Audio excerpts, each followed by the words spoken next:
I, nearly adult female, have two younger brothers, Josh, teen, and Sam, young teen. One relevant tidbit, I'm bi, and though I don't exactly flaunt it, my family's aware. Recently, Josh has been making nasty jokes about me that I'm uncomfortable sharing. I tried everything to get him to stop. I asked nicely and tried explaining logically why those things weren't okay to say. The time I saw my brother was at dinner, and he asked me to pass the salt. I did nothing. Sam passed him the salt. Instead, my mom asked if anything was wrong, and I said nothing was wrong. Josh then asked me to pass the potatoes, and I ignored him again. My mom passed him the potatoes and asked me more directly, why was I ignoring Josh? And I said, who? At this point, Sam started to crack up, and Josh was getting red in the face. My mom responded, your brother, Josh. Honey, are you okay? I said, my only brother is named Sam. Who are you talking about? Josh got fed up and interjected with, my name. Are you going crazy? I'm right here. At that point, I couldn't keep a straight face anymore, and I, while cracking up, said, did you guys hear something? I could have sworn I heard her voice. Oh well, probably just the wind. Josh smacked his palm on the table and stormed off. Sam was full on cackling. My dad was confused as heck, and my mom gave me a death glare before going off to talk to Josh. My dad asked what was going on, and I explained. He sighed and called me immature. Sam called me a legend and went back to eating his food. Later that night, my mom told me that what I did was unacceptable. She said that if I had a problem with her advice, I should have gone to her instead of taking it out on Josh. My dad agreed with her. I fully admit that what I did was petty, but am I the idiot? Not the idiot. That is malicious compliance at its finest. Also, if your mother can't be bothered to parent her children, then she loses any right to complain after the fact. She's just mad that her advice somehow backfired on her and she had to parent her son. Make sure to let your mother know that you'll drop it when your brother drops his bigotry. I think the next step that would be helpful is to take your mom aside and talk to her privately. You can then explain what you're doing. It may be helpful to come up with a game plan when he makes those comments in the future and see if she has any other suggestions. He's just acting like an immature teenage boy. Hopefully, he'll outgrow it and learn that some comments are inappropriate. OP did talk to her mother. Mom didn't want to handle the problem. Why doesn't she give Josh the same advice of just ignoring her? Like, let's review. OP was ignoring her brother for one night at dinner. Unacceptable. Immediate lecture from mom. Brother making nasty jokes about his sister for what sounds like days to weeks. Unworthy of parental intervention.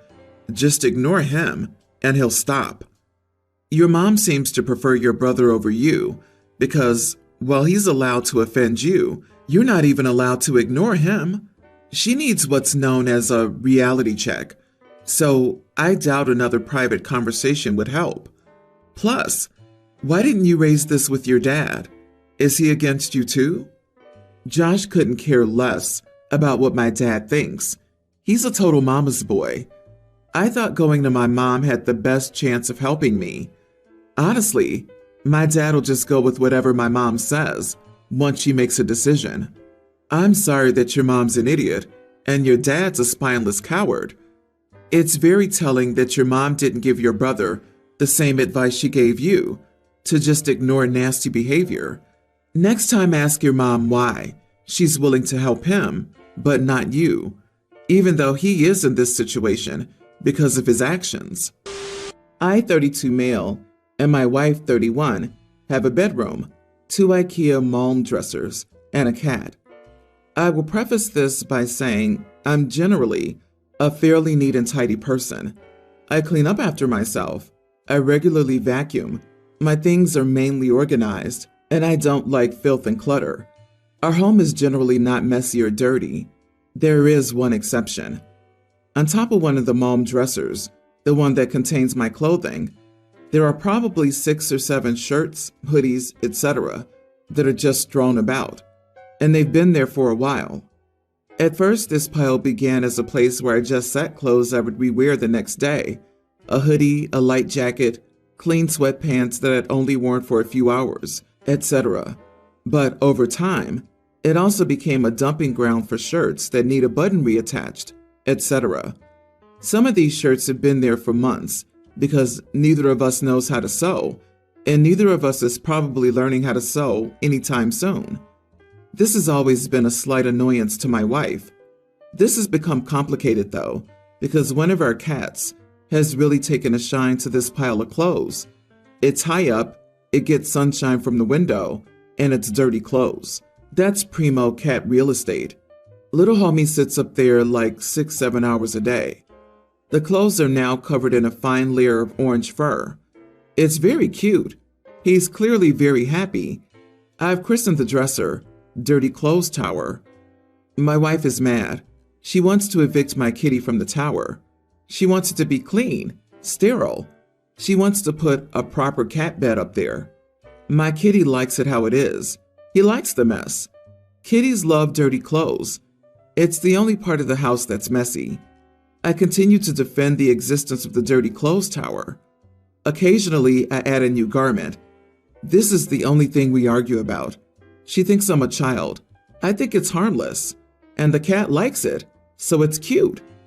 Am I the idiot for refusing to put these clothes in the hamper? You are the idiot. Dude, change needs to come. Today your cat likes that pile of clothes. Tomorrow, he'll organize his own gang and start extorting money from the vendors. Then you won't have a chance to blink, and it's a mafia hideout. Do you want a mafia in your hood? Don't think so. Let your wife nip it in the bud and keep the town safe for everyone. Oh dear, if I was her, I'd scoop them all up and put them in the bin. Clearly surplus to requirements. Fixing a button is not sewing. It's one of the simplest things in the world. You don't learn it, you just figure it out in seconds.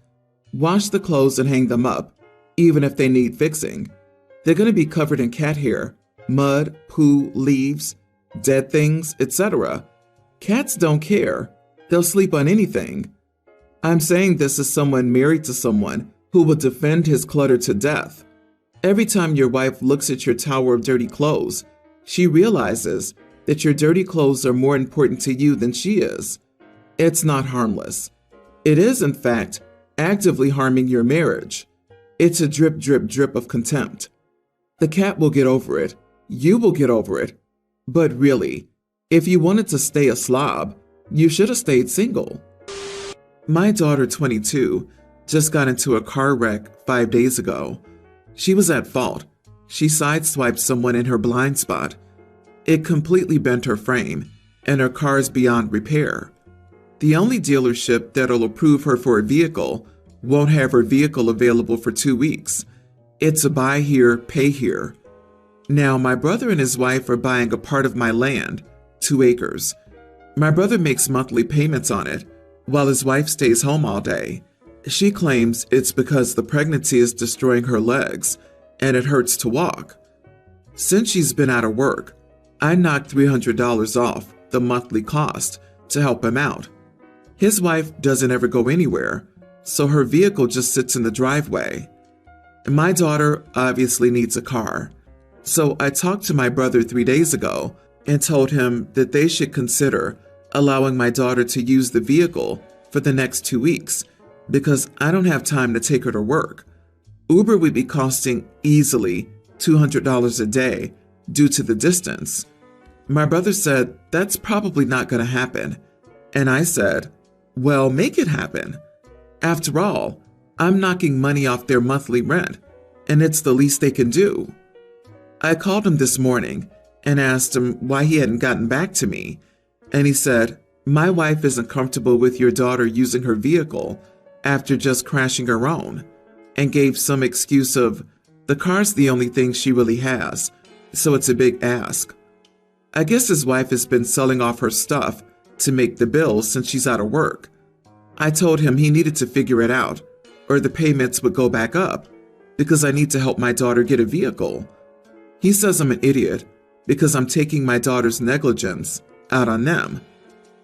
Wow, I mean, I wouldn't let someone who was just in a wreck use my car. It's amazing you do. Make it happen? Ouch. You are the idiot. Are you using a payment discount on the land your brother's buying from you as leverage to get your way? By the way, it's not rent.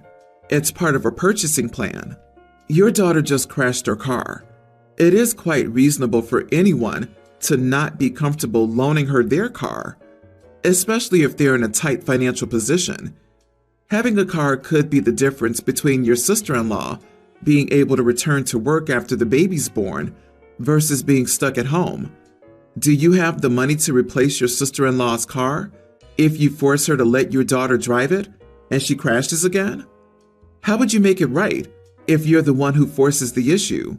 For a compromise, why don't you give your daughter your car and then you can drive sister-in-law's? That way, you assume the risk of your daughter driving, which you don't seem to think are excessive, and your sister-in-law's car is driven by you, a more experienced driver, addressing her concerns. I disagree. No compromise. Your daughter's an adult. She was at fault in an accident severe enough to bend the frame of her vehicle. She needs to take full responsibility for her actions and her negligence, and she needs to woman up and be an adult. Stop trying to fix this for her. She needs to figure this out herself. Shaking down your brother and sister-in-law is just flat out wrong on every level. Stop babying your 22-year-old daughter. You are not doing her any favors now or in the long term. I, 32 male, live in an apartment complex with a pool. There's no active lifeguard or anyone really monitoring it like most apartment pools. On Saturday, my boyfriend and I went to hang out at the pool around 2 p.m. We get there and it's like way too packed. I knew this couldn't all be residents. There were maybe 20 to 35 Hispanic people with beer, glass bottles of models as well, double rule break with the alcohol and glass, loud music, and they were also using both of the grills on the patio. After investigating further, it looked like one of the small families that I'd seen running around the complex was having a birthday party for their kid. Our complex technically has a rule that all non-residents must be checked in at the office to use the pool, but there's no way they enforce this, and nobody really pays attention to that rule. But a whole idiot birthday party? The entire pool was filled with kids. It doesn't specifically say no parties, but it says to respect other space and not hog items like the grills, hot tub, and umbrella tables. My boyfriend and I tried to lay out in the corner, but it wasn't working. After another couple told us how displeased they were with this party too, my boyfriend suggested we say something. We left, stopped by the front office, and told them about the party. About an hour later, we started seeing all of them leaving the pool. It looked like the party was shut down. This morning we got a note on our door from the host of the party. I don't know how they knew it was us or what unit we lived in, but that's beside the point. The note called us idiots for what we did and now saying that they're under a lease review where the office could decide to evict them. So they thanked us for potentially getting a poor, small family kicked out. I said we weren't the only ones who had a problem, and if we didn't do it, they would have eventually gotten caught. I also told them that whatever happens is their fault for blatantly breaking the rules. Am I the idiot? This is one of those gray areas. Legally, you're all right. Morally, you had so many options. You could have talked to them. You didn't. Instead, you put in an official complaint. Housing is a nightmare. You've given them more to worry about. And why did you specify Hispanics? What does it have to do with this issue? I don't see what the ethnicity of the party had to do with this situation at all. You are the idiot. Mexican here. I do not see the post as racist at all. It's as if in my neighborhood, there's a giant party of 30 Americans here in Mexico. It's something I'd probably just mention. No need to be racist to just mention. Wow, The place was packed with like 30 Americans. How the heck is that insulting? Housing is a nightmare right now. You've given them more to worry about. I wouldn't do anything to rock the boat and draw negative attention to myself from my landlord if I supposedly cared about my housing. If you're a bad tenant, this is how you get on a landlord you-know-what list and make your tenancy difficult and expose yourself to consequences. Why jeopardize your living arrangement? So, throwing a pool party for a kid is risking losing your house? Wow, it would have just been one afternoon. I feel not only bad for the guests and the parents, but also for the kids.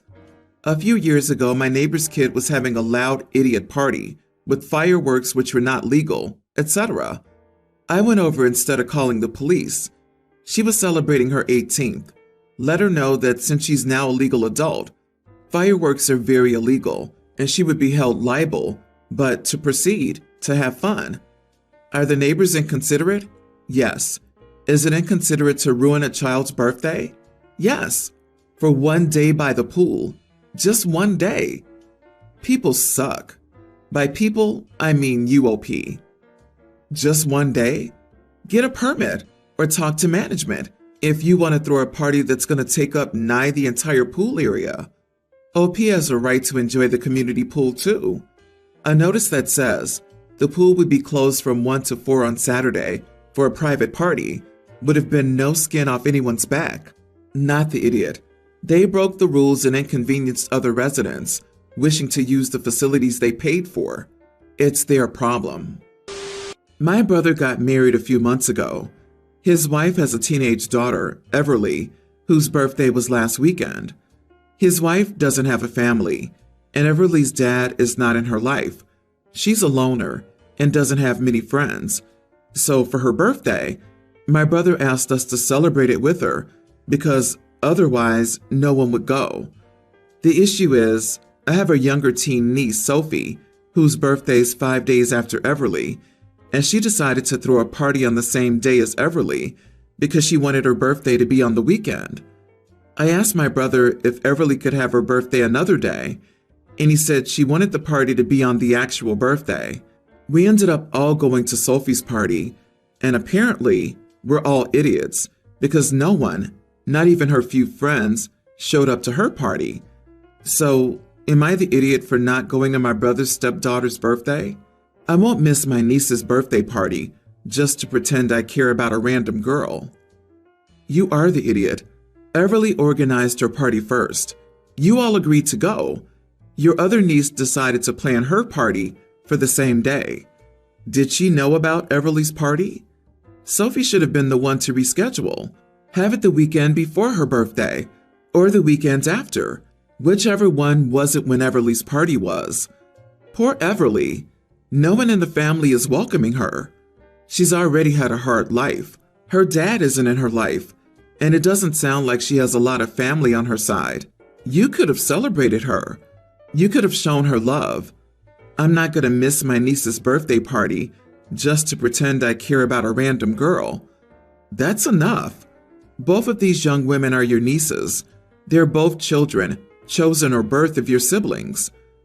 Everly's birthday party was planned first, on her actual birthday. Her party should have taken precedence. While I understand Sophie wanting to celebrate her birthday on the weekend, she should have either asked or combined her party with Everly's as a bigger family event, or hosted it 2 days after her birthday instead of 5 days before it, to be on the weekend and not conflict with her cousin. The fact that the adults involved allowed the conflicting parties to be scheduled means that you're not the only idiot, but UOP are one of the main idiots here. I feel sorry for Everly. She deserves better.